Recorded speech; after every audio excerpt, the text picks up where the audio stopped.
देखिए प्लीज मुझे कोई भी, ठीक है। तो लास्ट क्लास में हमने कैपेसिटर चालू किया, पैरेलल प्लेट कैपेसिटर, ठीक है। पैरेलल प्लेट कैपेसिटर के बारे में हमने चालू किया था, ठीक है। आज मैं खैर वो वही चीज दोबारा से करा रहा हूँ, लेकिन उसके आगे के भी टॉपिक कराऊंगा, ठीक है। तो टॉपिक करा रहे भैया आपका पैरेलल प्लेट कैपेसिटर, ठीक है। पैरेलल प्लेट कैपेसिटर, ठीक है। पैरेलल प्लेट कैपेसिटर में आपको पता है दो प्लेट होती है, एक क्या होती है भैया, दोनों प्लेट क्या होती है, आपस में न्यूट्रल होती है। क्या होती है? न्यूट्रल होती है। लेकिन मैं क्या करता हूँ, इसको बैटरी के पॉजिटिव से जोड़ देता हूँ और दूसरे वाले प्लेट को मैं किससे जोड़ देता हूँ, बैटरी के नेगेटिव से। तो पहले इसके ऊपर चार्ज क्या था, जीरो था। जीरो चार्ज का मतलब माइनस क्यू और प्लस क्यू दोनों थे। ऐसे ही बिल्कुल सेम प्लस क्यू चार्ज और माइनस क्यू चार्ज दोनों प्लेट पे थे, ठीक है। लेकिन जैसे ही मैंने पॉजिटिव से कनेक्ट किया तो इस पॉजिटिव ने क्या किया, इस नेगेटिव चार्ज को खींच लिया। तो क्या बचा इस पे, केवल प्लस क्यू। तो इस शीट पर क्या आता है, प्लस क्यू चार्ज, और ये माइनस क्यू चार्ज खींच करके इस वाली प्लेट पे ट्रांसफर कर दिया जाता है। तो इस पे क्या आता है, माइनस क्यू चार्ज। अगर ये माइनस क्यू चार्ज यहां से हटाया जाएगा इस वाली प्लेट से, तो इस पे क्या बचेगा, केवल प्लस क्यू। और ये माइनस क्यू चार्ज उठा करके यहां से लेते हुए और इस वाली प्लेट पे रख दिया जाएगा। तो यहां पर एक माइनस क्यू और आ गया। तो ये दोनों क्या थे, जीरो थे, एक माइनस क्यू और आ गया। तो क्या हुआ, कुल चार्ज कितना हो गया, माइनस क्यू, ठीक है। तो इस तरीके से एक प्लेट क्या जाती है, प्लस क्यू चार्ज। एक प्लेट क्या होती है, प्लस क्यू चार्ज। एक प्लेट क्या होती है, प्लस क्यू चार्ज, दूसरी क्या होती है, माइनस क्यू चार्ज। और बीच में क्या सेटअप जाती है, इसके इलेक्ट्रिक फील्ड, ठीक है।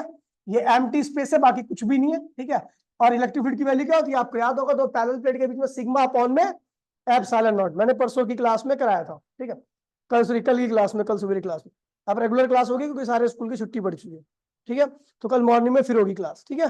कॉपी कर लेना, कल काम चेक करूंगा, उसके बाद फिर सुताई करूंगा, उसके बाद फिर पढ़ाई करूंगा, ठीक है। पोटेंशियल डिफरेंस क्या है भैया, वी है। पोटेंशियल डिफरेंस क्या है, वी है, ठीक है। तो हमें पता है भैया, हम दो चीज देखते हैं कैपेसिटेंस निकालने के लिए। एक तो क्या होता है, ट्रांसफर चार्ज। पहली प्लेट से लेके दूसरी प्लेट के बीच में कितने चार्ज का ट्रांसफर हुआ है, क्यू चार्ज का ट्रांसफर हुआ है। कितने चार्ज का ट्रांसफर हुआ है, क्यू चार्ज का ट्रांसफर हुआ। अब जिन दोनों प्लेट के बीच में चार्ज का ट्रांसफर हुआ है, उन्हीं दोनों प्लेट के बीच में हम क्या निकालते हैं, पोटेंशियल डिफरेंस निकालते हैं। तो पोटेंशियल डिफरेंस क्या होगा, डेल्टा वी। क्या होगा, और डेल्टा वी जो होता है वो आपके किसके बराबर होता है, इलेक्ट्रिक फील्ड। इन दोनों प्लेट के बीच की इलेक्ट्रिक फील्ड और इन दोनों प्लेट के बीच की दूरी। तो इन दोनों बीच की इलेक्ट्रिक फील्ड क्या है, ये रही। और इन दोनों प्लेट के बीच की दूरी क्या है, ये ध्यान रखना। पोटेंशियल डिफरेंस उन्हीं दो बॉडी के बीच में निकाला जाता है जिन दो बॉडी के बीच में चार्ज का लेन देन हुआ है। चार्ज का लेन देन किनके बीच में हुआ है, चार्ज का लेन देन इस प्लेट और इस प्लेट के बीच में हुआ है। तो पोटेंशियल डिफरेंस भी इन्हीं दोनों प्लेट के बीच में निकाला जाएगा। तो पोटेंशियल डिफरेंस क्या होता है, इलेक्ट्रिक फील्ड, जो कि क्या है, ई नॉट है। और पोटेंशियल डिफरेंस निकालना तो भैया इन्हीं दो प्लेट के बीच की दूरी लेनी है आपको, ठीक है भैया। तो वो क्या हुआ, डेल्टा आर की वैल्यू क्या होगी, डी होगी। कोई दिक्कत तो नहीं है। तो डेल्टा वी किसके बराबर हो गया, इलेक्ट्रिक फील्ड और इंटू में डी। अच्छा, सिग्मा किसके बराबर होता है, अगर आपको याद होगा तो चार्ज अपॉन में एरिया के बराबर होता है। याद है, नहीं याद है? तो हमने क्या किया, सिग्मा की जगह पे चार्ज अपॉन में एरिया लिख दिया, डी ये रहा और एप्सिलॉन नॉट ये रहा। कोई दिक्कत तो नहीं है। हमें पता है कैपेसिटेंस क्या होता है, चार्ज का लेन देन और उस चार्ज की वजह से उन दो बॉडी के बीच में जो पोटेंशियल डिफरेंस है उसकी वैल्यू। तो चार्ज का लेन देन कितना हुआ है, क्यू, और पोटेंशियल डिफरेंस जो है वो इतना है। तो यहाँ पे लिख दो, ये चार्ज से चार्ज क्या हुआ, कैंसिल हो गया। आंसर आ गया ए एप्सिलॉन नॉट अपॉन में डी। क्या आ गया, ये हो गया कैपेसिटेंस। जब इसके बीच में केवल क्या हो, एम्प्टी स्पेस हो। क्या हो, एम्प्टी स्पेस हो और दोनों प्लेट चार्ज हो, तो इसका कैपेसिटेंस ये हो जाएगा। हम चाहते हैं भैया किसके कैपेसिटेंस को और बढ़ाया जाए, क्या किया जाए। तो हमने इसके पूरे स्पेस को क्या कर दिया, if the whole space of the capacitor is filled with the dielectric constant epsilon r. अगर हम सारे स्पेस को किससे भर दें, डाइलेक्ट्रिक से भर दें, तो इसका कैपेसिटेंस क्या होगा, जो इसका इसके अंदर जो डाइलेक्ट्रिक कांस्टेंट, सॉरी, जो इसका एप्सिलॉन यूज कर रहे थे उसके साथ क्या रहेगा, एप्सिलॉन आर भी आ जाएगा, ठीक है। और नया कैपेसिटेंस क्या होगा, A epsilon naught epsilon r upon में डी हो जाएगा। और एक बात ये ध्यान रखना कि ये बढ़ क्यों गया, तो बड़ा सिंपल सा रीजन है। जब हमने इसके बीच में क्या डाल दिया, मीडियम डाल दिया, तो आपको पता है इधर क्या है, प्लस क्यू चार्ज, तो बाय इंडक्शन इधर क्या आएगा, माइनस क्यू चार्ज। और इधर क्या है, माइनस क्यू चार्ज, तो बाय इंडक्शन इधर क्या आएगा, इसकी भी अपनी इलेक्ट्रिक फील्ड होगी, जो कि क्या होगी, ईपी होगी। क्या होगी, इसे कहते हैं electric field due to polarisation.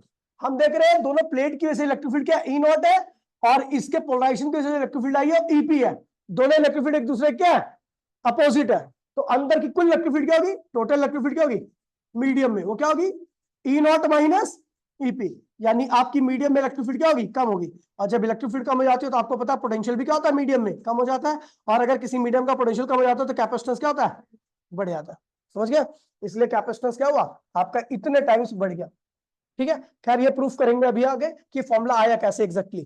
ठीक है, अभी इतना ध्यान रखना कि अगर मैं पूरे स्पेस को एक डाइलेक्ट्रिक से भर दूं जिसका डाइलेक्ट्रिक कांस्टेंट क्या है एप्सिलॉन आ रहा है, तो वहां पे ए एप्सिलॉन नॉट साथ में क्या आएगा एप्सिलॉन आर भी आ जाएगा। ठीक है भैया, अच्छा इनके बीच में रिलेशन भी होता है, रिलेशन इन बिटवीन सी, यानी जब आपका स्पेस था केवल, और सी डैश, यानी जब आपने क्या किया पूरा का पूरा स्पेस किससे भर दिया डाइलेक्ट्रिक से, तो दोनों कैपेसिटेंस के बीच में क्या रिलेशन होगा।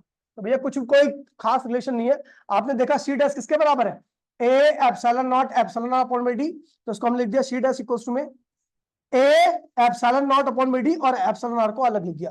अगर मैं इसको फर्स्ट इक्वेशन कर दूं तो फर्स्ट इक्वेशन क्या कहती है, सॉरी कहां गया फर्स्ट इक्वेशन, ये रहा, इसको अगर मैं फर्स्ट इक्वेशन कर दूं, ये फर्स्ट इक्वेशन में सी की वैल्यू क्या रखी है ए एप्सिलॉन अपॉन में डी, तो ये क्या है सी, ए एप्सिलॉन अपॉन में डी क्या है सी है, तो इसको सी लिख दीजिए, ये क्या है सी डैश और ये क्या है एप्सिलॉन, तो सी डैश इसकी यहाँ पे क्या आएगा सी और ये क्या है एप्सिलॉन आर, तो एप्सिलॉन आर क्या होगा सी डैश अपॉन में सी, या आप नॉर्मली कह सकते हो कि सी डैश, यानी जब आपने डाइलेक्ट्रिक कांस्टेंट डाल दिया तब का कैपेसिटेंस जो होता है वो वैक्यूम के कैपेसिटेंस इनटू में जो आपने डाइलेक्ट्रिक स्लैब डाला है उसके डाइलेक्ट्रिक कांस्टेंट के प्रोडक्ट के क्या आता है बराबर आता है। एग्जांपल में देखिए, पहले क्या था स्पेस था, इसका कैपेसिटेंस क्या था 2 माइक्रोफैराड क्या था, फिर मैंने क्या कर दिया इसके स्पेस में क्या रख दिया पानी डाल दिया, क्या डाल दिया पानी, पानी का डाइलेक्ट्रिक कांस्टेंट क्या होता है 80, तो बताओ अब नया डाइलेक्ट्रिक कैपेसिटेंस क्या होगा इसका, अब नया कैपेसिटेंस क्या होगा, तो भैया नया कैपेसिटेंस होगा, आपको पता है भैया नया कैपेसिटेंस क्या होता है सी इंटू में एप्सिलॉन आर, सी तो इसका कैपेसिटेंस था, सी की वैल्यू क्या है 2 माइक्रोफैराड,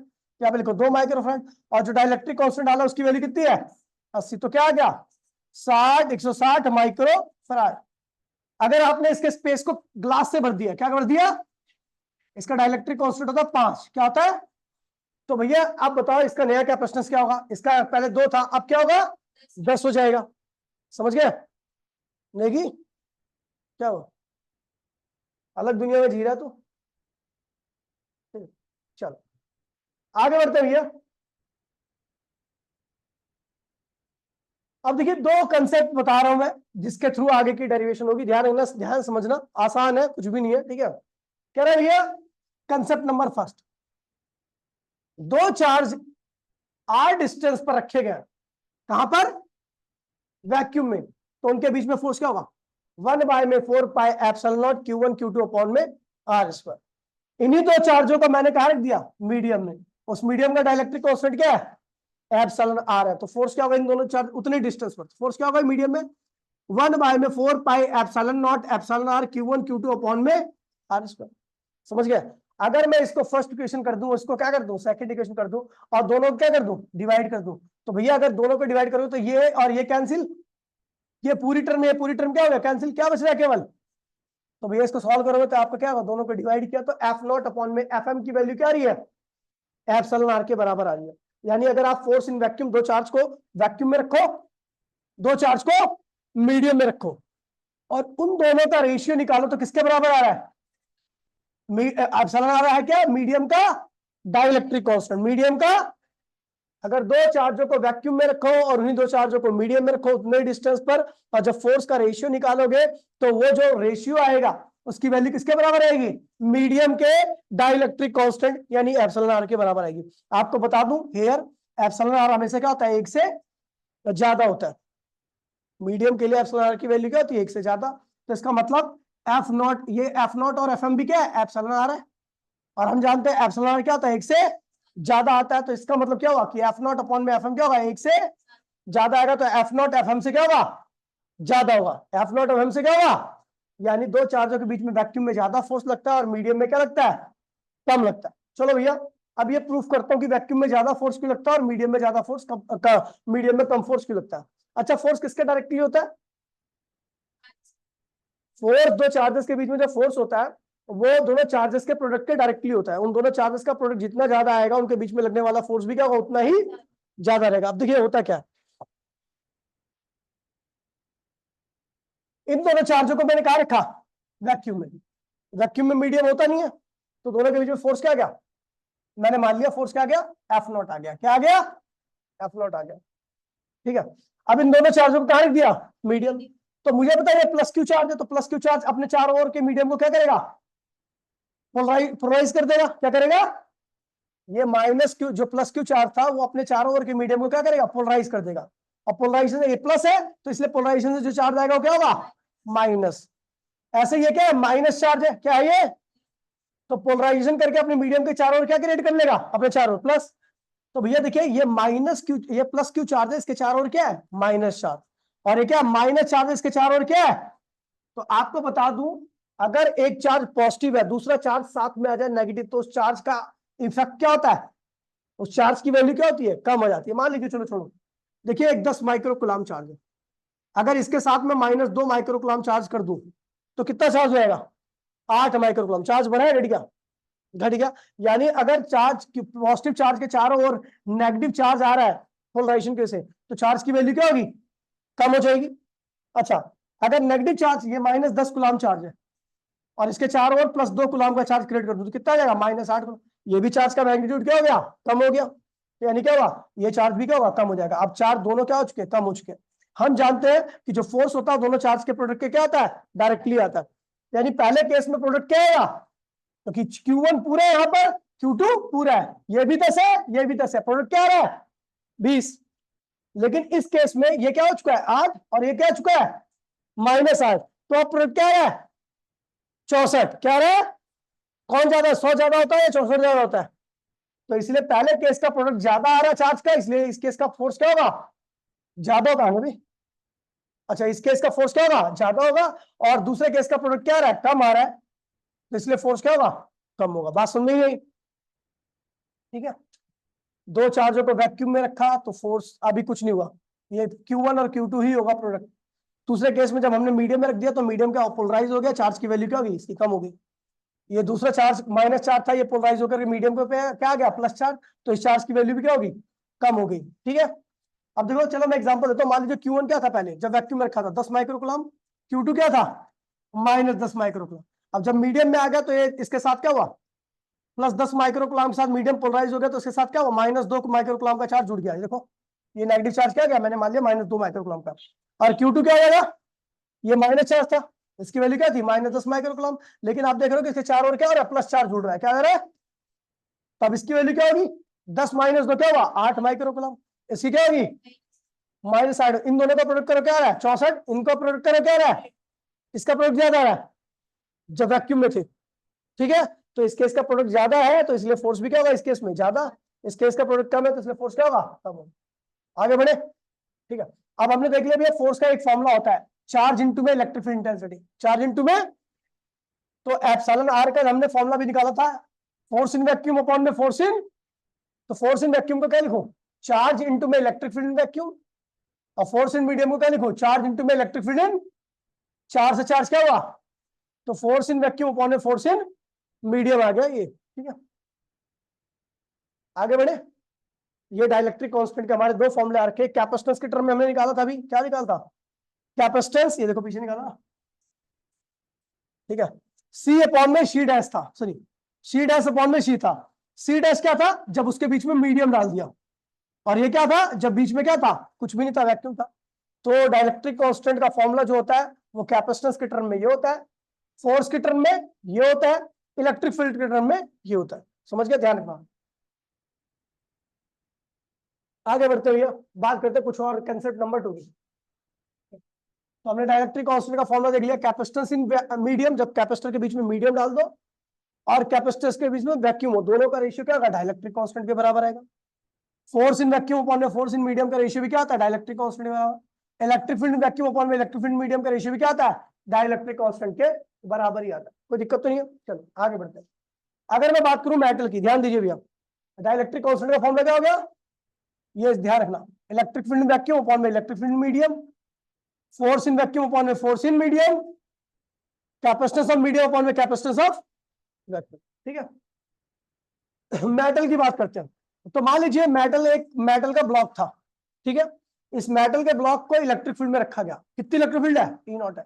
लेकिन हम जानते हैं मेटल के अंदर, किसी भी मेटल बॉडी के अंदर इलेक्ट्रिक फील्ड की वैल्यू क्या होती है? जीरो होती है। क्या होती है?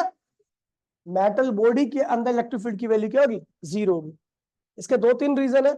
पहला तो मेटल के सारा जो चार्ज होता है वो कहाँ पे आता है? सरफेस पे। अंदर चार्ज नहीं होगा तो अंदर इलेक्ट्रिक फील्ड नहीं होगी। पहला रीजन तो ये। दूसरा रीजन अभी आपको पता लग जाएगा, ठीक है, कि भैया इलेक्ट्रिक फील्ड अभी पता लग जाएगा अभी, ठीक है, अभी थोड़ा वेट कर लो।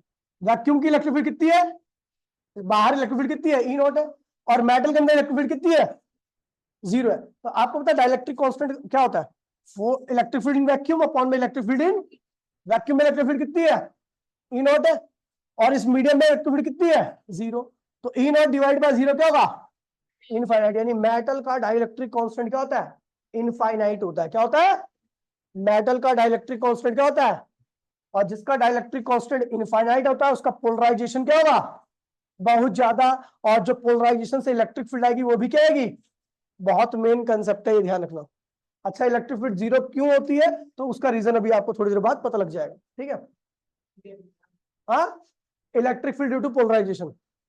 जो चार्ज पोलराइज होके है ना, उसकी वजह से एक इलेक्ट्रिक फील्ड आती है, उसी को लिखा है ईपी से, ठीक है।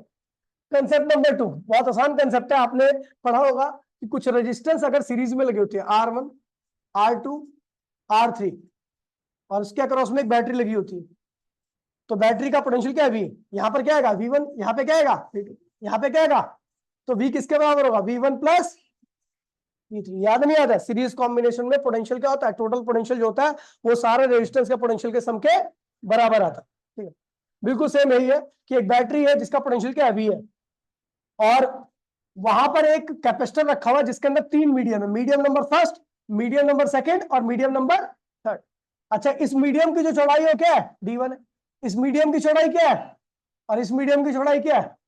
अच्छा, अलग अलग मीडियम का डाइलेक्ट्रिक कांस्टेंट क्या होता है? अलग अलग होता है। तो अलग अलग मीडियम का डाइलेक्ट्रिक कांस्टेंट अलग अलग, तो हर मीडियम में इलेक्ट्रिक फील्ड भी क्या होगी? टोटल इलेक्ट्रिक फील्ड क्या होगी? अलग होगी। इस मीडियम में कितनी है? इस मीडियम में कितनी है? इस मीडियम में कितनी है? हमें पता है। अच्छा, मैंने मान लिया इस मीडियम में कितना पोटेंशियल डिफरेंस आया, इस मीडियम में कितना पोटेंशियल डिफरेंस आया, इस मीडियम में कितना पोटेंशियल डिफरेंस आया। ये सब किसमें है? सीरीज में। किसमें है ये? सीरीज में। टोटल आपका कुल पोटेंशियल कितना है? कुल पोटेंशियल कितना है? V। कुल पोटेंशियल कितना है? तो V किसके बराबर आएगा? V1 प्लस, तीनों के सम का बराबर आएगा।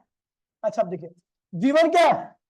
Potential difference in first medium. अब आपको पता है पोटेंशियल डिफरेंस का फॉर्मूला पता है? इलेक्ट्रिक फील्ड इनटू में डेल्टा आर, याद है?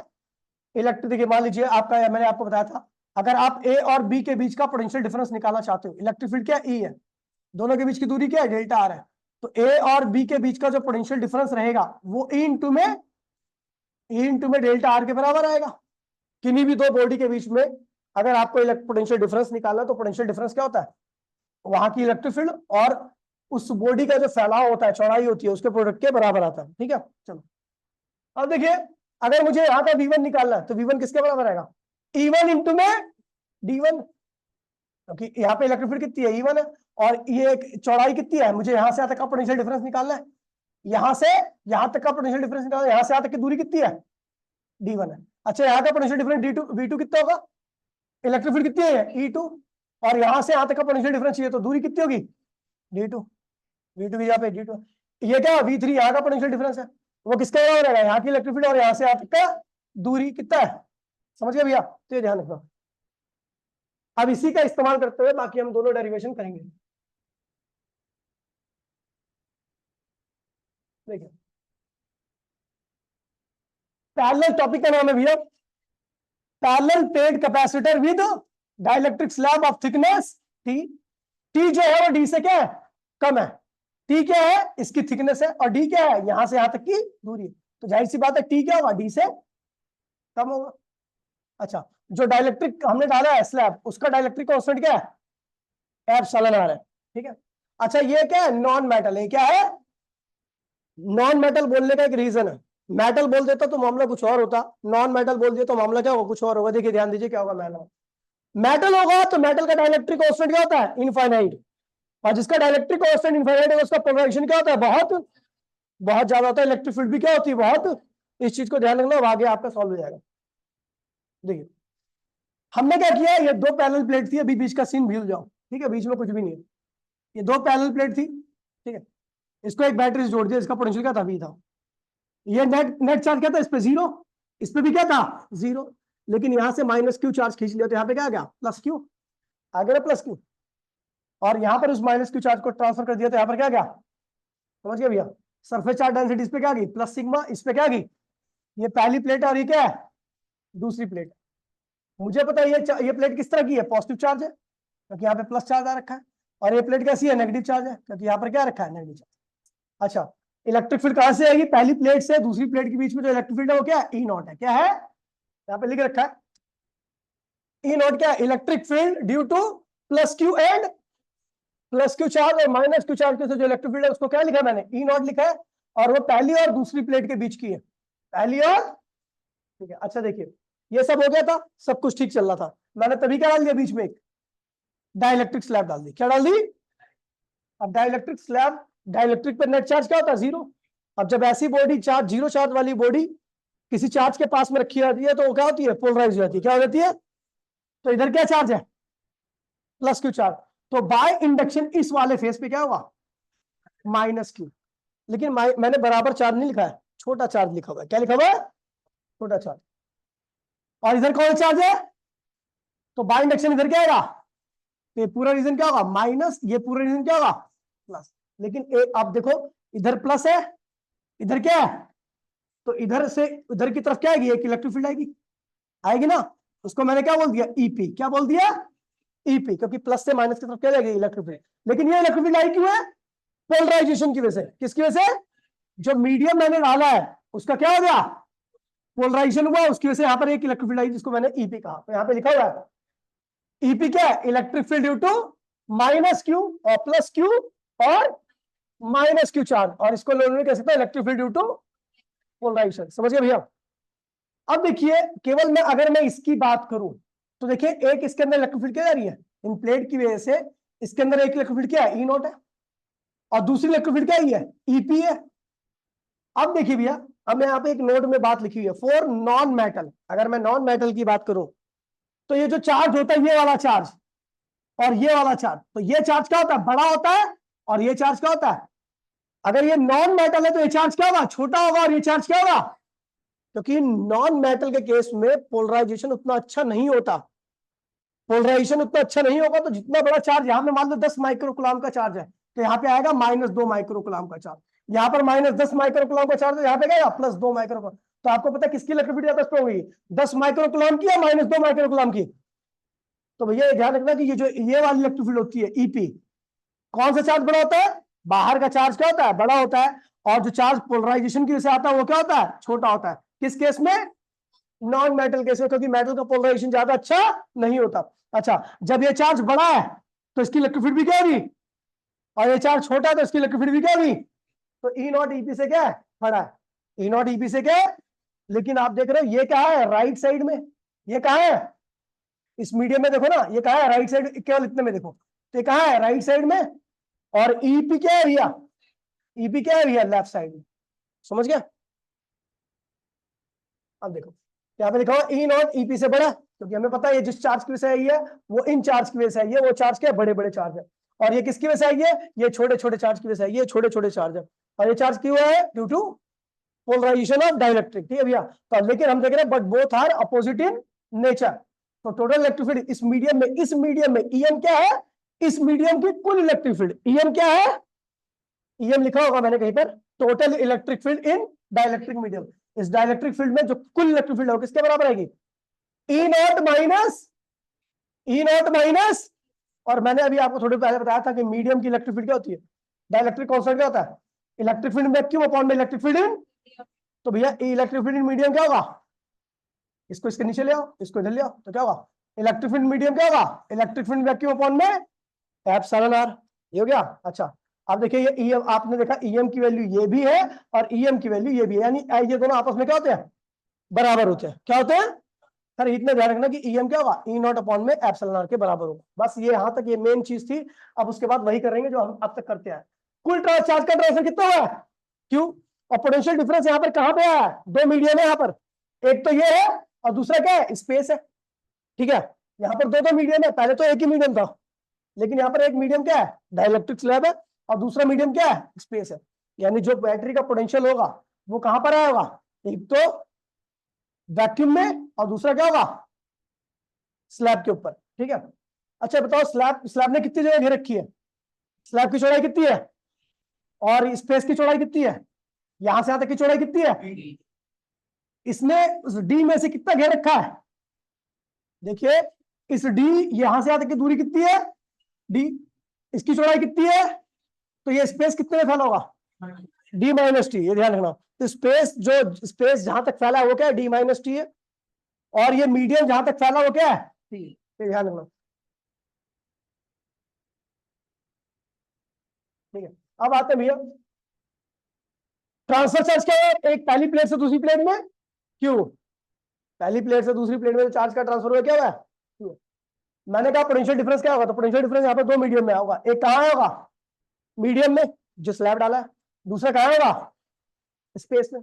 अच्छा मीडियम का पोटेंशियल डिफरेंस क्या होता है, मीडियम की इलेक्ट्रिक फील्ड और मीडियम का फैलाव कितना फैला हुआ है, और वैक्यूम का पोटेंशियल डिफरेंस क्या होगा, वैक्यूम की इलेक्ट्रिक फील्ड और वैक्यूम का फैलाव।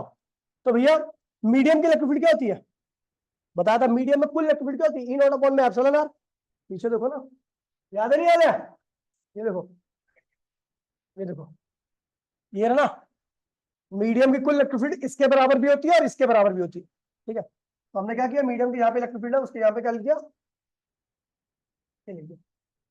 ठीक है, इसकी यहाँ पे हमने क्या लिख दिया, ये लिख दिया। अच्छा ई नॉट ऐसे रख दिया, और वैक्यूम का फैलाव कितना है, डी माइनस टी, क्योंकि टी फैलाव किसका है, मीडियम का, तो वैक्यूम का फैलाव क्या होगा।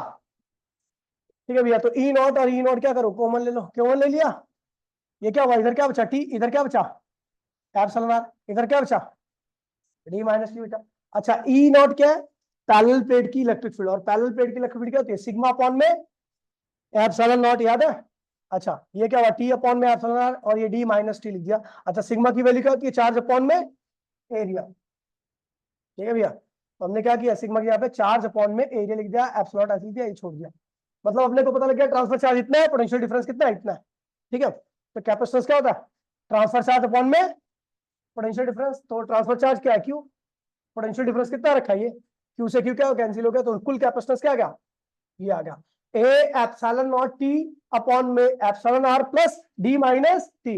ये ध्यान रखना, ये आपको कब ड्राइव करना है, जब आपका parallel plate capacitor with dielectric slab हो, और स्लैब की थिकनेस क्या हो, टी हो, और टी क्या होना चाहिए, डी से छोटा होना चाहिए।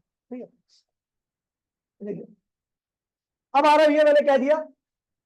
अब देखो फॉर्मूला कैसे आया, वो पीछे वाला जो मैंने कहा था ना, ये फॉर्मूला आगे में ए एप्सिलॉन नॉट एप्सिलॉन अपॉन में डी, ये कैसे आया बोला था ना, अब ये पता लग जाएगा आपको कैसे आया, ये तो पता लग गया ना कैसे आएगा, कहां गए भाई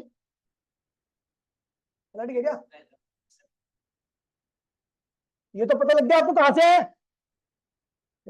यहां पे हमने केस रखा, मैंने कहा if whole space is filled with dielectric, पूरे स्पेस को किससे भर दिया, अगर स्पेस कितना है डी है, स्पेस का फॉलोअर कितना है, अगर पूरे स्पेस को आप डाइलेक्ट्रिक से भर दोगे तो टी की वैल्यू भी क्या होगी, टी क्या है डाइलेक्ट्रिक की थिकनेस, और अगर आपने पूरे स्पेस को ठूस दिया तो टी की वैल्यू किसके बराबर रहेगी, डी के बराबर। तो ध्यान टी की वैल्यू किसके बराबर रहेगी, डी के बराबर। अब यहाँ पे रखो टी की वैल्यू किसके बराबर रहेगी, डी के, एप्सिलॉन आर डी लिख दिया, टी की यहाँ पे लिख दिया डी, डी माइनस डी क्या हो गया जीरो, तो भैया क्या हुआ ए एप्सिलॉन डी अपॉन में एप्सिलॉन आर, तो ये क्या हुआ आ गया ना फॉर्मूला वही वाला, समझ गया, तो ये क्या हो गया, कटना नहीं है, कटना नहीं है, चला गया, और नहीं नहीं फिर भी आ गया, चलो आगे बढ़ते हैं। अब आता भैया लास्ट टॉपिक है पैरेलल प्लेट कैपेसिटर का। ठीक है, फिर इसके बाद काफी सारी चीजें, अभी कल भी जो होगा वो सिलेबस में होगा, अभी 3 दिन से जो चल रहा है वो सिलेबस का ही है, बाद में मैं आउट ऑफ सिलेबस कराऊंगा उनको, और आपको कराऊंगा न्यूमेरिकल सारे एनसीईआरटी के एक्स्ट्रा एक्स्ट्रा सब। ठीक है, मतलब दोनों का साथ में चैप्टर नंबर 3 चालू होगा। ठीक है, अभी टॉपिक है, अब जितने कराऊंगा 2-3 दिन तक वो सिलेबस के अंदर ही कराऊंगा, और आपको जब न्यूमेरिकल कराऊंगा तो उनको कराऊंगा आउट ऑफ सिलेबस टॉपिक। ठीक है, अब देखिए भैया parallel plate capacitor same concept है, विद मेटेलिक स्लैब डाल रहे हैं, इस बार क्या डाल रहे हैं, इस बार डायलेक्ट, पहले क्या डाल रहे थे डाइलेक्ट्रिक स्लैब, अब मेटेलिक स्लैब डाल रहे हैं। ठीक है, और मेटल का डाइलेक्ट्रिक कांस्टेंट क्या होता है इनफाइनाइट, उसका पोलराइजेशन भी क्या होगा बहुत ज्यादा, और electric field due to polarization भी क्या आएगी। 4 बार मैंने रिपीट कर दिया तो ध्यान रखना, ठीक है। देखिए भैया, एक प्लेट ये ली, एक प्लेट ये ली, इसको जोड़ दिया इस बैटरी के पॉजिटिव से और इसको जोड़ दिया इस बैटरी के नेगेटिव से। जीरो चार्ज था, इसमें भी क्या था, जीरो चार्ज था, इसने क्या ले लिया, माइनस क्यू चार्ज, तो माइनस क्यू चार्ज ले लिया तो क्या हो गया, और ये माइनस क्यू चार्ज लाकर यहाँ पे रख दिया तो इसमें क्या गया, ये समझ में आ गया भैया, सब कुछ सेम है। इधर प्लस क्यू चार्ज है तो इधर प्लस सिग्मा आ जाएगा, इधर माइनस क्यू चार्ज है तो इधर क्या माइनस सिग्मा आ जाएगा, ठीक है। अब दोनों के बीच में क्या होगी, इलेक्ट्रिक फील्ड आ गई, क्या है, ई नॉट, क्या है, दोनों प्लेट के बीच में इलेक्ट्रिक फील्ड क्या है, ई नॉट आ गई। अच्छा, लेकिन हमने हमारे अंदर खुरापात भरी थी, ये पूरा भर चुका था, इसका पोटेंशियल क्या था, पोटेंशियल बैटरी का पोटेंशियल और इस स्पेस का पोटेंशियल क्या हो गया, बराबर हो गया था, तो चार्ज का फ्लो रुक गया था, मैं और चार्ज नहीं दे पा रहा था। मैंने क्या किया, इसके अंदर एक मेटल स्लैब डाल दी, क्या डाल दी, और मेटल का पोलराइजेशन क्या होता है, बहुत ज्यादा होता है, तो इसलिए जितना चार्ज यहाँ पर प्लस था उतना ही माइनस क्या हुआ, चार्ज आ गया बाय इंडक्शन प्रोसेस पोलराइजेशन से, और जितना चार्ज यहाँ पर माइनस था उतना चार्ज क्या आ गया, इधर प्लस आ गया, तो इधर क्या आ गया माइनस, इधर क्या आ गया प्लस प्लस, तो इलेक्ट्रिक फील्ड इधर आएगी। वो इलेक्ट्रिक फील्ड कौन सी होगी, electric field due to polarization. यहाँ पर लिखा हुआ है कि भैया चार्ज जो बाहर है और पोलराइज चार्ज जो है दोनों की वैल्यू क्या होगी, इसीलिए इलेक्ट्रिक फील्ड जो बाहर इन प्लेट्स की वजह से ई नॉट है अंदर, और electric field due to polarization जो कि इधर है, वो बनाया नहीं क्या मैंने, इधर है ईपी, इन दोनों का मैग्नीट्यूड क्या होगा, सेम रहेगा। ये राइट में है, ये लेफ्ट में है, अंदर की तरफ की बात कर रहा हूं।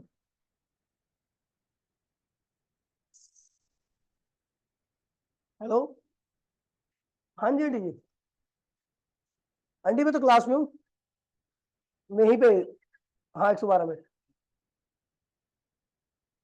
वो आप अकेले हो गए वहां पे, वही है समक्ष, तो आप आ जाओ, फिर यहीं पे आ जाओ, क्लास ले रहा हूँ मैं, जल्दी आ जाओ। 112 में आते के साथ ही ना टावर वाला मकान पूछ लेना, वहीं पे आ जाना, ठीक है, ठीक। देखिए भैया, तो भैया हुआ क्या, क्या हुआ, हमें पता लगे ना भैया कि ये मेटल है, और मेटल के पास फ्री इलेक्ट्रॉन बहुत सारे होते हैं, क्या होते हैं, और जिसके पास फ्री इलेक्ट्रॉन जितने ज्यादा होते हैं उसका पोलराइजेशन क्या होता है, उतना ज्यादा होता है, ठीक है भैया। तो जितना प्लस क्यू चार्ज इधर था उतना क्या होगा, माइनस क्यू चार्ज, जितना माइनस क्यू चार्ज इधर था उधर क्या गया, प्लस क्यू चार्ज, तो इसकी इलेक्ट्रिक फील्ड पोलराइजेशन की वजह से इलेक्ट्रिक फील्ड क्या इधर आएगी, और जो इन दोनों प्लेट की वजह से इलेक्ट्रिक फील्ड थी वो क्या हो इधर जाएगी। तो आप देख रहे हो ये दोनों इलेक्ट्रिक फील्ड क्या है, सेम है, लेकिन एक दूसरे क्या है, अपोजिट है। तो मीडियम में, इस मीडियम में जो कुल इलेक्ट्रिक फील्ड होगी क्या होगी, क्या रही है, अब इस मीडियम में कुल इलेक्ट्रिक फील्ड क्या रही है, जीरो, क्यों, क्योंकि हम जानते हैं कुल इलेक्ट्रिक फील्ड क्या होगी, बाहर की इलेक्ट्रिक फील्ड जो राइट में जा रही है, और लेफ्ट की इलेक्ट्रिक फील्ड जो कि पोलराइजेशन की वजह से आई है। ये किसकी वजह से आई है, प्लेट्स की वजह से, ये किसकी वजह से आई है, पोलराइजेशन की वजह से, दोनों का मैग्नीट्यूड क्या है, सेम है, तो नेट इलेक्ट्रिक फील्ड क्या होगा इस मीडियम में, जीरो होगा, ठीक है भैया, खत्म हो चुका है। अब देखिए हमें पता है ट्रांसफर चार्ज कितना है इस प्लेट से इस प्लेट तक का, क्यों कितना चाहिए, क्यों, अच्छा पोटेंशियल डिफरेंस क्या आएगा, तो पोटेंशियल डिफरेंस दो जगह पे आएगा, क्योंकि यहाँ पर दो मीडियम है, एक क्या है स्पेस, दूसरा क्या है मेटल, तो पोटेंशियल डिफरेंस क्या आया, एक तो स्पेस में आया, दूसरा कहाँ आया मेटल। स्पेस का पोटेंशियल डिफरेंस किसके बराबर होगा, इलेक्ट्रिक फील्ड, और स्पेस की जगह जगह, क्योंकि टी तो इसने घेर रखा है, तो स्पेस कितना है, स्पेस कितने में होगा, डी माइनस टी में होगा, है ना, और मेटल के अंदर की इलेक्ट्रिक फील्ड और इनटू में उसका फैलाव, तो मुझे पता है मेटल के अंदर कुल इलेक्ट्रिक फील्ड कितनी है, जीरो, तो क्या हुआ पूरा जीरो, तो पोटेंशियल डिफरेंस क्या आ गया, इतना आ गया। हमें पता है पोटेंशियल डिफरेंस ई क्या है, ई नॉट क्या है, प्लेट की वजह से इलेक्ट्रिक फील्ड है, वो किसके बराबर होगी, सिग्मा अपॉन में, अच्छा सिग्मा की वैल्यू क्या होती है, क्यू अपॉन में ए, ये क्या हुआ, सिग्मा के यहाँ पे क्या लिख दिया, क्यू अपॉन में ए, हो गया, ठीक है। अब अपने को पता है भैया, क्या पता है, कैपेसिटेंस क्या होता है, चार्ज ट्रांसफर चार्ज अपॉन में पोटेंशियल डिफरेंस, तो भैया ट्रांसफर चार्ज कितना है क्यू, पोटेंशियल डिफरेंस जो निकला है हमारा वो ये निकला है, तो भैया क्यू से क्यू क्या हुआ, कैंसिल हो गया, सॉल्व किया तो ये। अब मैंने क्या बोला कि if the whole space of the capacitor is filled with the metallic cell, तो स्लैब को अगर पूरा ठूस दोगे इसके अंदर तो इसकी डी और इसका डी आपस में क्या होगा, बराबर हो जाएगा, डी बराबर में टी हो जाएगा, है ना, और डी बराबर में टी हो गया तो ये भैया इस टी की वैल्यू भी क्या कर दो, डी कर दो, तो डी माइनस डी क्या हो गया, जीरो हो गया भैया, ए एप्सिलॉन अपॉन में जीरो, तो क्या हो गया, इनफाइनाइट हो गया, क्या हो गया, इनफाइनाइट हो गया। अब ऐसा क्यों होता है सुन लीजिए, जब आप पूरे मीडियम को मेटल स्लैब से भर दोगे तो इस मीडियम में इलेक्ट्रिक फील्ड की वैल्यू क्या होगी, क्या होगी, जीरो, इस मीडियम में कुल इलेक्ट्रिक फील्ड की वैल्यू क्या होगी, और जब इस मीडियम में कुल इलेक्ट्रिक फील्ड की वैल्यू जीरो होगी तो पोटेंशियल डिफरेंस भी क्या होगा, देखिए जहां पर इलेक्ट्रिक फील्ड होती है वहां पर ही पोटेंशियल डिफरेंस आता है, अगर इलेक्ट्रिक फील्ड जीरो है तो उस रीजन में या तो इलेक्ट्रिक पोटेंशियल हर जगह पर क्या होगा, सेम रहेगा, या पोटेंशियल की वैल्यू क्या होगी।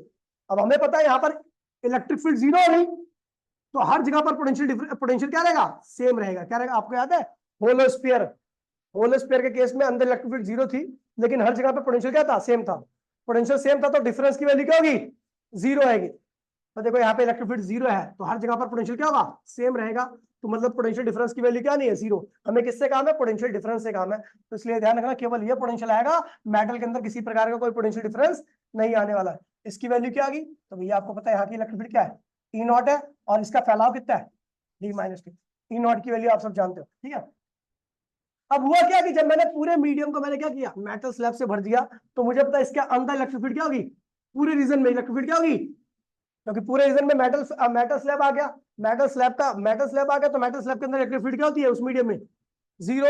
और जीरो इलेक्ट्रिक फील्ड होती है तो अंदर पोटेंशियल हर जगह पे क्या होगा, सेम, कोई डिफरेंस नहीं आएगा। यहाँ पर भी वही पोटेंशियल, वहां पर भी हर जगह पोटेंशियल सेम रहेगा, डिफरेंस नहीं रहेगा। तो भैया जब आपका डिफरेंस नहीं रहता तो आप कितना भी चार्ज दो, पोटेंशियल डिफरेंस की वैल्यू क्या होगी, जीरो। आपको पता है भैया कैपेसिटेंस क्या होता है, चार्ज अपॉन में पोटेंशियल डिफरेंस।